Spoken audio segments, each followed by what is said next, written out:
the now over 600 subscribers we have so far to the channel, we're much closer to the 1,000 subs we need to broadcast our games live this year. And please check out our previous broadcast interviews with Spartan legend Gary Chapman and former head coach Judd Raychow after you're done with this video. And then again, please remember to like and subscribe and share it with your friends, guys. We got 400 to go. And with that said, I want to welcome a Chula Vista Spartans legend, George Ohnesorgen. Coach, welcome to the Spartan Nation YouTube channel. How you doing, Coach? Doing well, Coach Bannister. Appreciate the welcome. Thank you. Great honor. Well, we're glad to have you here. You're probably going to lose about 200 people because no, we're going to get a few. It's always, I told Coach Chapman the same thing. You know, when we get these old wily vets on here, somebody that had to run laps for them is going to remember that and get on here and subscribe just because Coach told them to. So that's good. And there's quite a few that still owe me some laps, I think. That's right. And so they can take care of that by subscribing to us, and that'll get it done. There you go. I'll cancel everything if they subscribe. So first of all, Coach, I want to thank you because back in 2007, I was a Navy vet who was working as a plumber, going to school every night at San Diego State University. And you, sir, hired me to become a teacher at Chula Vista High School. You gave me my shot. And I just want to know how much I appreciate your trust in me back then. Well, I'll tell you what, you had a great wife. She went to bat for you, was saying all the great things that we're doing and how you had a great future in teaching, or she believed you had a great future in teaching. And that sold me. So it was an easy sell. And, you know, I thank your wife, Christy. She was awesome and put you up there in front and let me know what a good future you were going to have with us. Yeah, I'm a very lucky man when it comes to that. And my wife's always been super supportive and believes in me. And you know this, they oftentimes believe in us more than we believe in ourselves and keep us going. That's a good woman you can't be successful without that sometimes. So thank you for that. I really appreciate it, Coach. So good lady, good lady. So let's get in. I'd love to give me a brief history of your years as a Spartan player, teacher, coach, admin, all of it. Give it to us. Well, I mean, that would take forever, but the short spiel would be that I was coaching at my alma mater, Castle Park, and I guess I had kind of a little falling out with the principal. The head coach. He had promised a job there to me. But unfortunately, I just got my credential, and there was a transfer from Chula Vista, believe it or not, and he was a coach that wanted to come over to Castle Park, and because he was tenured, he was offered the job. So again, for me, it was lucky because it got me to Chula Vista. I got a job at Southwest Middle School. Gary Chapman became the head coach at Chula Vista High School, and he came over and called me and said, "Hey, would you like to come to Chula Vista?" A little hesitant because that's for Castle Park. That's a big rivalry. And, you know, we kind of talked a little bit, but he sold me on Chula Vista. And that first football assembly, I just fell in love with Chula Vista. I mean, nothing like those assemblies. It had clackers. I mean, that was so loud, but it was the spirit of Chula Vista that really came through. And that just sold me right there. So that first athletic or football assembly was my Chula Vista indoctrination, and it put the blood in me for being at Chula Vista as a teacher and as a coach. So Gary brought me over, Mr. Chapman brought me over, and I was a cocky young guy. Just finished playing 2 years prior at San Diego State. So I was excited, and I thought I knew it all. I had a thick old book, probably 4 inches long and 4 inches deep, and it had every offensive play I think we could run or I believed in, and every defense, which was more of my forte. I played both ways in high school. And so I brought it to Gary Chapman and said, "Hey, this is me. If you want to win here at Chula Vista, let's go through my book." So Mr. Chapman, in his wisdom, he goes, "Okay, let me see." He starts filing through the pages and he rips this out. I go, "Well, hey, what are you doing?" "Well, I'm just checking. I think we don't need this play." Ripping things out of this book, and by the time he was done, we had like 3 pages. He said, "Here at Chula Vista, you want to coach here, you want to win here, you got to simplify so our kids don't make mistakes. Let's just get them to play, focus in on playing and doing their job. You don't need all this other stuff if you want to coach here at Chula Vista High School." So, you know, I had to calm down first. Okay, I'll try it your way. And fortunately for me, and calming down and giving him a chance, it was the best thing he could have done for me as a coach, up and coming coach, was make that our our motto, I guess. Simplify, Simplify. keep Yeah, things simple, and let the kids play, and you don't want them to make mistakes on the field. Not having to think, just react, and that was our forte, and that was our motto. Just keep it simple. We'd say keep it simple, stupid. The old kiss model. that's right. So that's how I came over to CHULA. Thanks, Mr. Chapman, and I never looked back. Never wanted to go anywhere else. It became, that's where I grew up as a teacher. He brought me over, found a spot for me, and I wasn't in PE. It was in the classroom. Because I had taught at a middle school 2 years prior in PE. And it worked out good because now I got to see our football players and athletes in general in a different light. I'm used to having them as athletes show me their stuff out in PE, lifting weights, running. But now I got to see them in a classroom and also connect with the staff and try to work it out and support our kids in a different manner in the classroom. So that's it in a nutshell. Coming to Chula Vista, I never, like I said, I never looked back. I grew up there as a professional, as a teacher at Chula Vista High School, and I think in the long run, it made me a better person. What year did you get into being a principal and assistant principal? And yeah, that was again. We had a great principal. His name was Bob Acuna. Ended up going as an assistant superintendent to the district. But he'd coached too. He'd been involved in athletic. Had a great son who was a good athlete. And he said, "Hey George, you're coming. I think you're coming to the end of your coaching career." I didn't think so, but he said, all the things you've done, being an athletic director and being a coach, you learned a lot of things in terms of budgets and dealing with parents and dealing with kids, dealing with conflict, finding solutions, thinking on your feet. Those are the kind of things they were looking for then as for principals and administrators. And so he put me in the office. I became an attendance supervisor, looking at attendance of our kids there at Chula Vista High School. Then I went into gang intervention and all these little positions that were usually on grants for a year or two. He'd send them my way, and that became part of my responsibility in the main office. So eventually I got pulled out with enough grants. I was there full time along with being athletic director. That kept my foot in there. I stayed as coach my first 2-3 years of doing that. And then he came back to me and says, "You know what, you should go back to school and get your admin credential and become an administrator." I wasn't something I was really looking for, but I figured that, in the evenings I could squeeze in something to do and take these classes. Hey, it was pretty easy.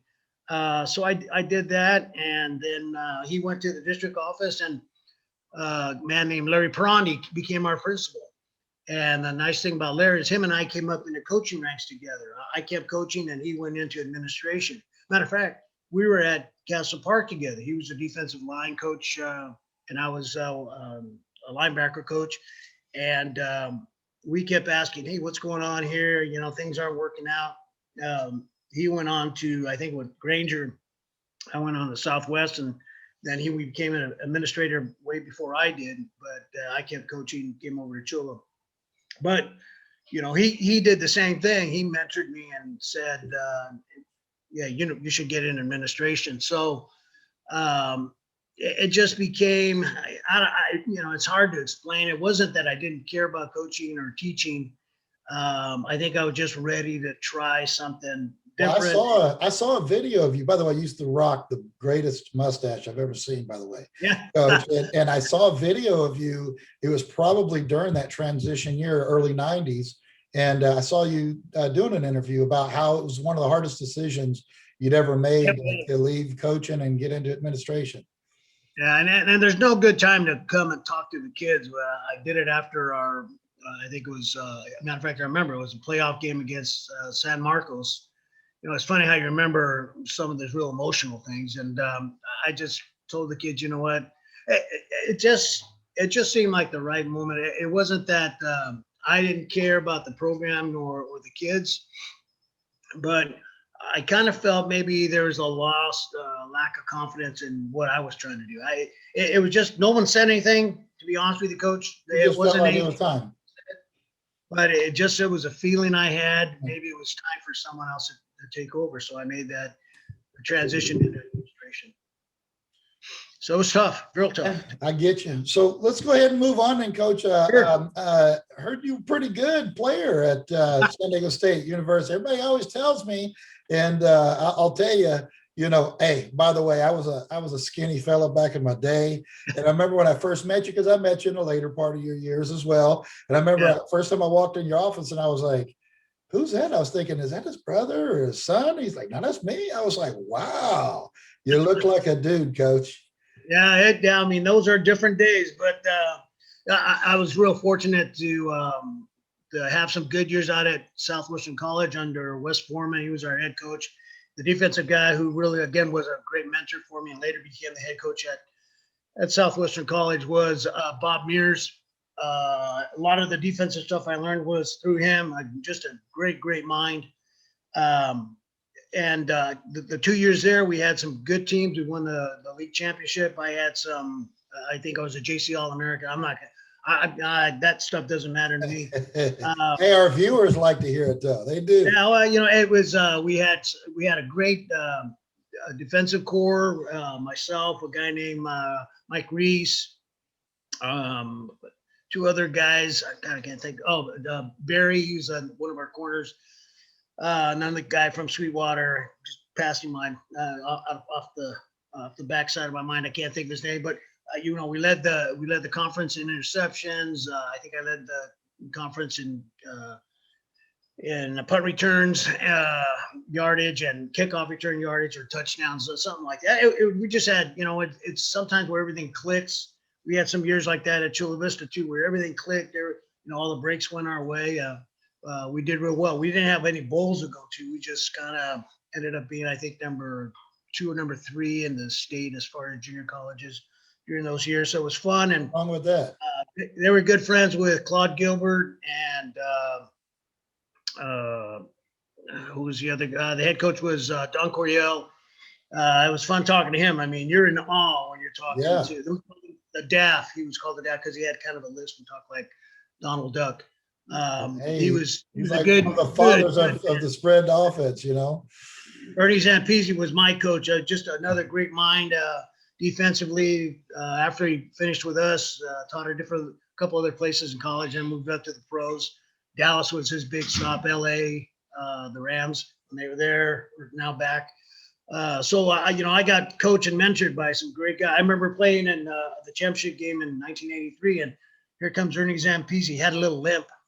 And he comes out and he taps me on the back and says, "Hey, you need anything?" And I thought it was our managers. And I go, no, we're good. Hey, we just got to warm up. I turn around. I go, oh crap, it's Ernie, it's Zamp.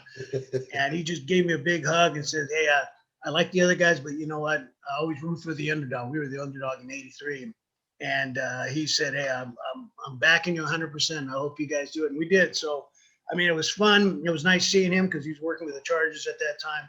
But I had some great coaches, starting with junior college and college, and it was fun playing for those guys. But we were, a lot of times it was kind of like Chula kids, believe it or not. We weren't always the biggest guys. We weren't the fastest guys at San Diego State, but man, there were some tough nuts there. Well, the program back then was loaded with a lot more locals too, and locals guys and were really, when you're fighting for your home turf, that it means something. So thank you for that, Coach. Guys. Yeah. So we're gonna move on here, and what do you miss the most about coaching? Well, I think it's the number one thing that you get out of coaching. It's those relationships you build with your players, your kids. And not only that, but the camaraderie you have with your coaches. You spend so much time. People don't realize how much time, unless you're with the program, you don't realize how much time is spent with those kids, not only on the field, but again, some kid might, and now, hey, some kid runs into a problem, whether it's financially, whether it's You know, academically, you got to go to bat for him. You got to find out, number one, what's the issue, then find a solution, help him find a solution. And that's the whole thing, you know, and then you're meeting on Saturdays and Sundays, sometimes half a day, sometimes full day, depending on who the opponent is, with your coaches. And, you know, you're coming up with a game plan, you're breaking down film, you're going over weaknesses and strengths of your opponents. You're looking at what you need to do, see how it fits. There's all kinds of things that you're doing in a short amount of time, and you're trying to make the best of the time you have. And it's those relationships, those thinking at the same way. And that's probably the biggest thing that I miss more, getting to see a kid come through your program as a freshman or a sophomore, where they can barely put their pants on, put their helmets the right way, or their, you know, what are these girdle pads? I mean, putting their hip pads on the front.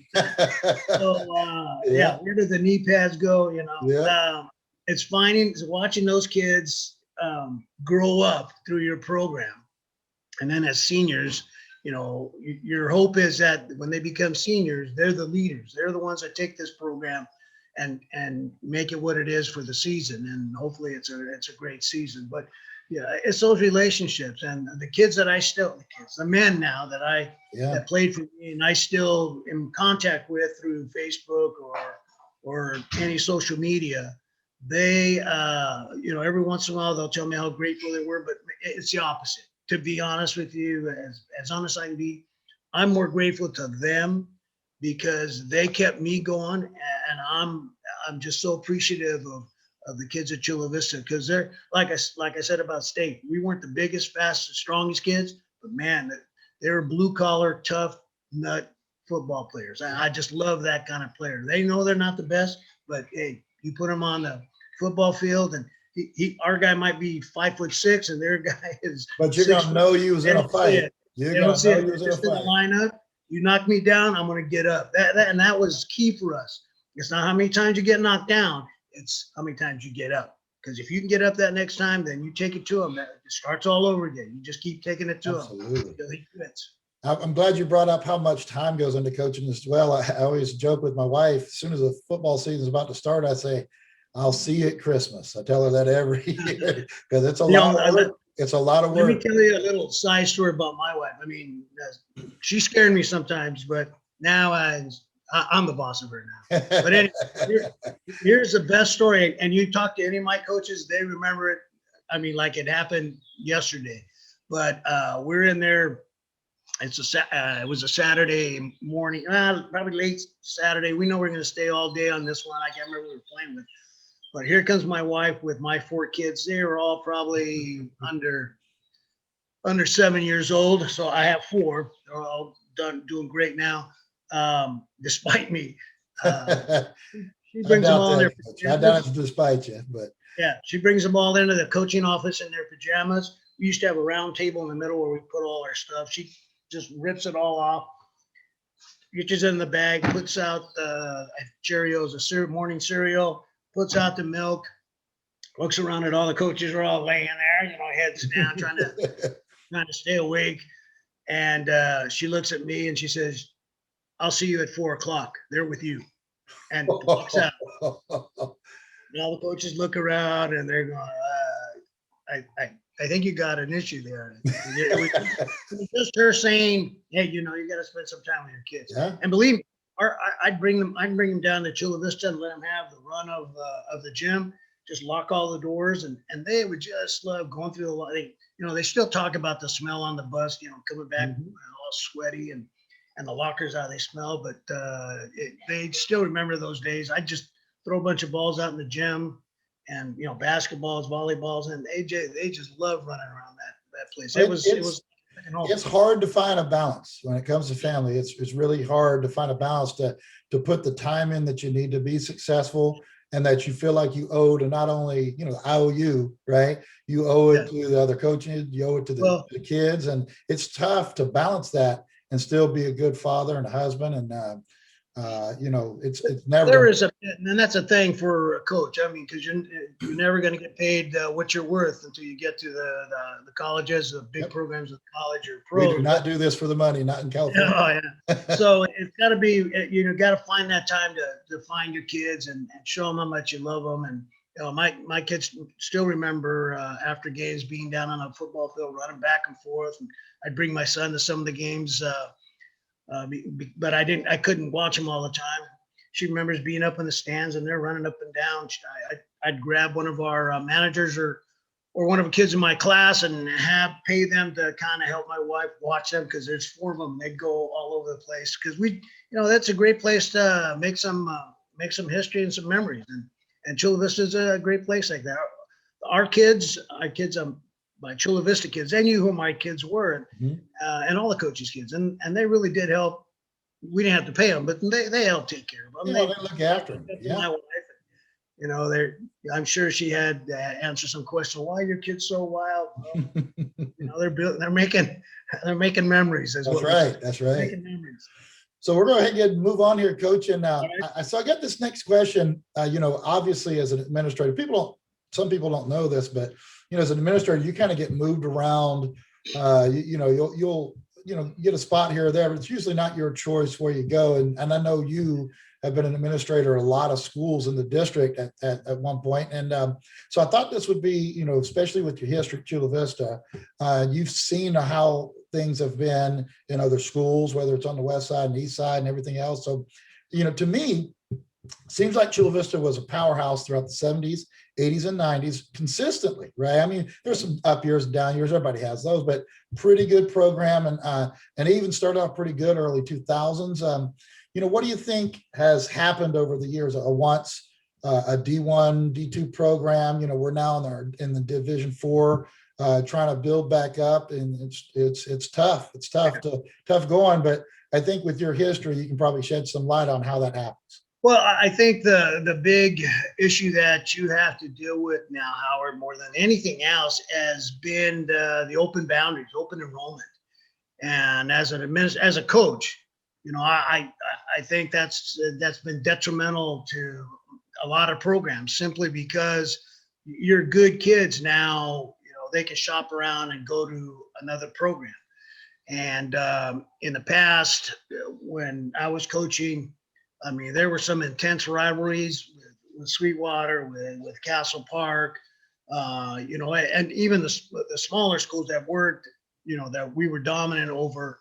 They would get fired. Everybody got fired up for Chula Vista because we were the premier program when I was coaching there in the 80s and early 90s. But that open enrollment, kids don't like the coach. You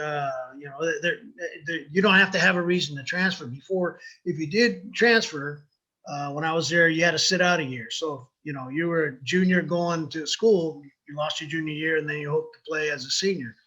Then there became a sit-out rule where you sat out, I don't know what it was, 3 weeks, 4 weeks, a month. So you miss, maybe 2-3 games. But the open enrollment has certainly made it difficult to establish and build a program.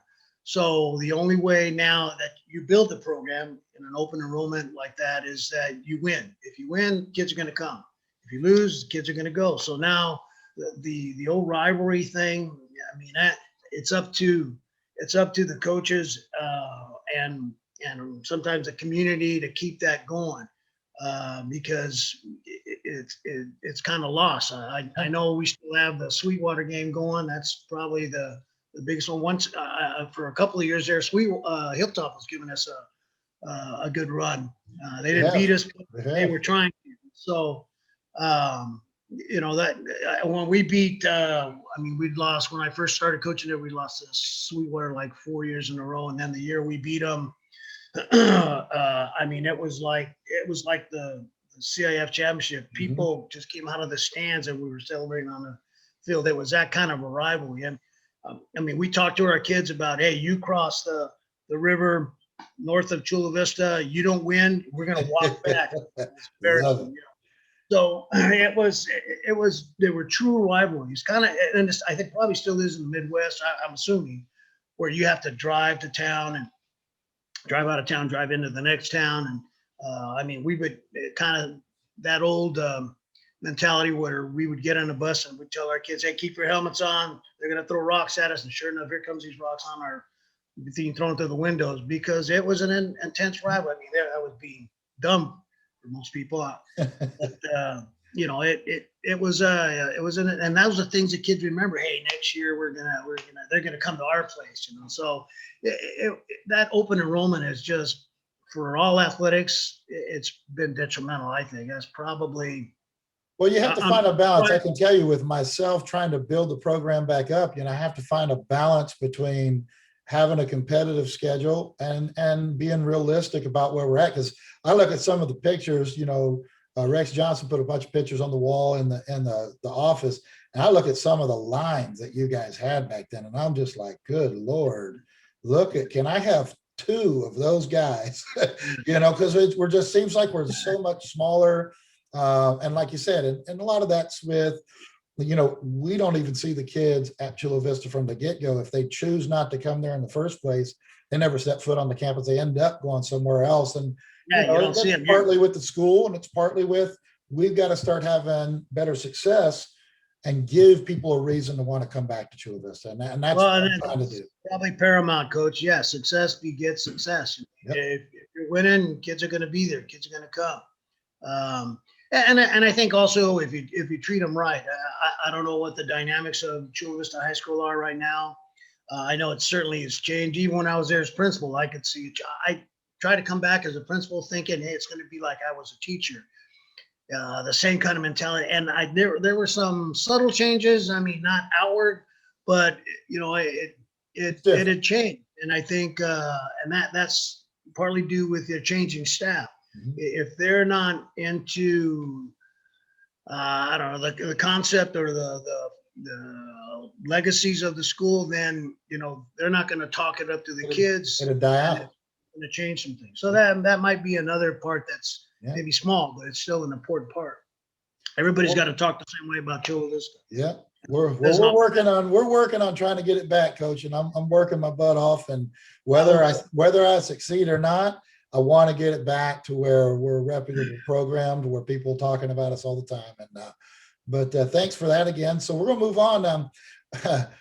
This is kind of a funny question. When was the last season the grass was like really green all year? Like, my goodness, you know, I tell folks that there's only 4 grass fields left in the county. Folks don't know this. Yeah. There's only 4 grass fields left in the entire county.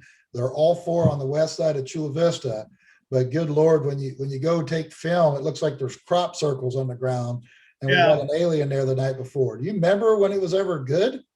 Well, you know, and again, here's a big change for you, Howard. You know, we had a full-time, I don't know if you still have a full-time gardener out there. We had a full-time gardener, man. He was King Kong, and whatever, I gave him whatever he wanted. If I couldn't get it, you know, I begged, borrowed, and steal, but I didn't steal. But whatever I could do, we try to take care of him in some way. Mr. Sanders? Dinners, you know. Was that Mr. Sanders' years? Sanders was one, but it started with a guy named Glenn Cobb. He was there for a long time. Then he moved up the office like an attendance supervisor. But he was outstanding as well. I mean, they could do wonders with the grass. So the other thing, I remember for some years we wanted Chula Vista had a Pop Warner program. We wanted them to come to Chula Vista, and they wanted to use our fields. So we tried to limit how many games they could have on a Saturday, because you know, if they play, they could beat that all up. But they had to change the blue. That was the number one thing. They had to change it. They were in red and black because they were in Castle Park for a long time. But that was probably one of the biggest things that I tried to do. I mean, I was greedy in a sense, but I was always proud, because we spent a lot of time taking care of that grass and keeping it green, because we knew it was an advantage to us. We're one of a few schools that did have a grass field, and we wanted to make that. And I tell to our kids, hey, this is to our advantage. We're playing. We're playing on a grass field. They don't get that opportunity to do that very often. So, you know, when we're playing against those East County guys or East side of Chula Vista guys, we try to use that to our advantage, making sure that they understood, hey, we're playing on grass, so let's use it. We never said anything about when we go over there to use their artificial grass. But Yeah, anything, I'll tell them, hey, we actually know where all the potholes are, so let them hurt their own ankles. believe it or not, one of the worst fields ever was Hilltop. And I remember Oh, it was. It was really I bad. made a mistake of putting that in the paper that they had, that high grass, a low grass, a clump grass. And I put it in the paper, and they were going to, cancel the game because it was, I made it a safety issue. Yeah. And that was a mistake. But again, you got to think of mentally how to anything you can use to get your kids ready for the game. So we told them, hey, we don't, I said something in the paper like, hey, we don't care. We'll play them on 4th Avenue if we have to. So we came out to practice one day, and we told our kids, okay, well, we're going to practice like we're going to play on 4th Avenue. Let's get on the asphalt here and run our kickoff. And we ran our kickoff. Kids started slipping all over with their cleats. I said, all right, that's it. We're not going to do that. But if they want us to play, now we know what it feels like to play on asphalt on the street. So if we have to, we'll play on the street. But, those are things you have to do, Coach. For the kids at Chula Vista, I always thought, again, not the biggest, fastest, strongest. So mentally, we got to be tough. So they got to understand, hey, it doesn't matter where we play them, who we play. Their pants go on just like ours, their shoulder pads. We just got to, be tough. You got to be mentally tough. We're going to make it simple, and you just got to be tough. I appreciate that, Coach. So getting down to the last couple of questions, what advice do you have for me as the head coach at Spartans? Good question, Howard. I think when you become the coach at Chula Vista, you got to look at, first of all, the big picture. You got to look at the history and take a look at the finite things that made Chula Vista what it is or what it has been in the past. That's the best way to start. Find out how these guys won in the past. What is it that made them? Because I'm assuming the kids haven't changed very much. But look at how they were successful. What made them successful? Ultimately, you'll find out it's how you treated the kids. And I think again, one of the great mentors at Chula Vista High School and how to make things right there was Gary Chapman. He might not have won as a coach, but I'll tell you what, he was a great motivator of kids. And one of the things he's always said, kids don't care how much you know until they know how much you care. And that's one of the things all of us, when we met as coaches in the off season, that was the first thing. Hey, did we miss out on any kid? Was there anybody that we didn't try to get him to step up, or we couldn't get to step up? And then we take a look at, okay, did we lose that kid or what happened? So we always wanted to take care of kids because X's and O's it doesn't matter what you believe in, X's and O's will take care of itself. And the second thing, Coach, I think that's probably paramount is take a look at your kids with your staff. And once you put them in a position, don't keep changing them. Get them in a spot, get them to learn that spot, and then that's their spot. And in that process, you look at where they are as a freshman, sophomore, and see if that's going to project into what you're looking for as a varsity in the next 2 or 3 years that you have it. The third thing I would tell you is that, and again, I don't know where you are in the program, but when you bring up a sophomore, I don't know if you can I think you can bring a freshman too. Right? Bring up freshmen now too, yeah. When you bring up a freshman and sophomore, don't let them sit. If you're going to bring them to the varsity, they got to play. Yeah, if not, they do a disservice to what you want to build as a program. Mm-hmm. You might have them for that 1 year, but if you're not playing them and they're sitting, that does a disservice. I'd much rather have them win on the JV level than sit on the varsity. Yep. I mean, it doesn't do any good if you got a great kid that's on the JVs and they come up to the varsity and they sit.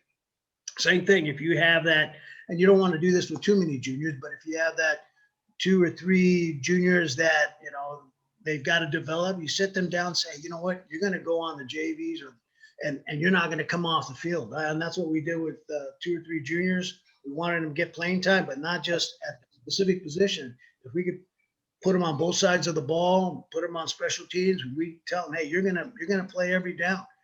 You're gonna learn because we need you ready next year. Yep. And the last thing I would do, coach, is find a way with your first and second team, with your first team group, to pull out and get your second stringer in there in case, especially if you got one kid that's your big star, try to get a good backup for him and get him to work with that first group. We would play a game where, okay, Howard, you're our starting guard, but your ankle's down. Okay, who's his backup? And that guy would step up and work a series or two with the first group, so that he felt comfortable going in. Not I'm with the first group now in the middle of a game. So we come up with those scenarios where we work these kids in, so that they had an opportunity to act and work and get to know what it is to be a first teamer. So there's little things that you can do to make you as a coach and a program a little bit better. And I think those 4, starting with taking care of your kids, getting to know your kids, and making sure you're helping them. That might be another thing for you, coach. Don't be afraid to go to your colleagues and say, hey, these are the kids. Give them a list. These are the kids. Anything goes wrong, they're doing anything wrong, they're not turning in homework, they're goofing off in your, and you make sure you tell me. And then, I'll send that email out every year. I send the list out every year to all staff. Let me know. You want those guys to help you out. Hey, you back them up when they say, hey, George Ohnesorgen is, I'm not turning in his homework. You just, maybe even if that, sometimes you have to make a show. You're not really mad at, but you're screaming and yelling at them, maybe in front of their friends in the classroom. Hey, you better make sure you turn. He just told me you're not turning in your homework. You better get your butt going. and it's for show. More than anything, you're not really mad at them. It's for effect. And the word gets out. Hell, man, you better make sure you turn out. He just came into Joe Schmo's classroom and gave me a new ripping, and I'm going to do my work. And then the word gets out. Hey, you're not going to mess around. You're not going to mess around. The other thing I would do, coach, is you might be able to find some people that, as part of your academic support, we had some great staff members that stepped up and even came in. We ran a study hall 2 nights a week after practice. And you had to have a certain GPA. If you didn't, then you came into study hall. It was only about an hour, but we had a math teacher. So Coach, because I don't know if you've heard how the schedule. It's actually been a challenge for us, because I know when I was at OTI, there was like a period in the middle of the day built in the schedule where you could do something like that. We don't have that anymore. I remember when you were there, we had the reading period. We had that period, and now it's an 8 period block schedule. So what ends up happening is, especially with your juniors and seniors, most of them, once lunch hits, they don't have a class until after school. And the problem is the people that you would normally use for those tutoring are teaching a class at that point. So it's actually been, it's been a big struggle how to fit that in. So but first of all, thanks again for all, that advice. And I will definitely take that heed to that as well. And last thing here, Coach, what would you like to say to current and future Spartan football players? Well, I think paramount more than anything else is it's something that we tried to tell all our kids at one point, usually early in the season. There's a lot of history at Chula Vista. And we talk a lot of times, some of our pre-games were about the history of Chula Vista. But I think for those new players and those Spartans of the future, you need to take a look at that history. If you don't know the history of Chula Vista, whether it's football, baseball, whatever sport, Chula Vista in general, you need to bring that forward, Coach. There's a lot of people that wear those jerseys, and they're out there. And that might be a great game. Have a football alumni, bring those guys back, and then have them step up, call them out by jersey numbers, so the kids know, hey, you're playing for this guy. These are the guys that helped make Chula Vista what it was way back when, and you're the guy that's going to make Chula Vista what it is now, and for the future. And let them see some of the guys that wore those jerseys.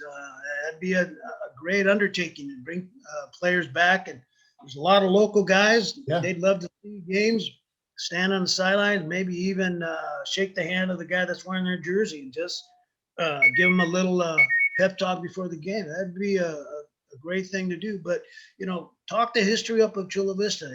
It's a great history. And every year they get a chance to make history and continue with the legacy of Chula Vista football. Well, thanks for that, Coach. And that's part of the reason we're doing these broadcasts like this. This will be a standing reminder to the kids about the history. We try to bring it ourselves to them during practices and games. I have a lot of coaches on staff that played at Chula Vista, and they help provide that background. We're trying to keep the tradition alive. And that's why I also want to say thank you to coming on today for helping provide a little context, again, to the history of Chula Vista and what it's meant to the community. But anything else you'd like to say before we get off here, Coach? I really appreciate everything. You, Coach, and all the players, I want to wish you it's a short season, but I want to wish you the best. It looks like you're playing some schools in the South Bay as far as the league. Yep. And those are the best games to play. You're playing about guys that you can talk to, especially if they're all the schools that are in Chula Vista. Now you're playing for the city of Chula Vista. That's the big part. The only thing I can say, if I can help in any way, I'll be glad to come down. I'm out here in East County, but I'm always thinking about Chula Vista, especially during football season. I go a little crazy if I stand on a football field. I start screaming. You got an open invitation all the time, Coach. And that schedule this year, you have 5 games. We've got Sweetwater, Olympian, then Hilltop, Montgomery, and Bonita. So we'll be coming after you guys this year. You're going to know you was in a dogfight with us anyway. So are they going to allow any fans there in the stands? As of right now, no. And that's part of the reason we're doing this broadcast. Thanks for that segue. So we can if we get 1,000 subscribers to this YouTube channel, we're going to use YouTube to go live and broadcast the games. So all right, anything I can do to get the word out, you tell me. And appreciate it, Coach. I'll be sending this over to you and share it with your friends. And that's going to conclude our show for today. And thanks again to the Coach for coming in. And then thank you guys for watching. Please remember, we're over 600 subscribers now to the channel. We're trying to get to 1,000 so we can broadcast our games live this year and let everyone who's a Spartan alumni, a Spartan fan, someone in the program or used to play there or just interested in what's going on. We want to broadcast those games so you can see it, and your support doesn't cost you a dime. Just simply hit that like and subscribe button. And then best thing you can do is share this with your friends and families and ask them to do it as well. We're 400 short right now. We got a couple weeks. March 19th will be that first game against Sweetwater, and we want to have it up by then. And that's going to conclude it for today, guys. Thanks again for tuning into Spartan Nation, and we will see you on the field. Best of luck, Coach. Go Spartans. Thank you.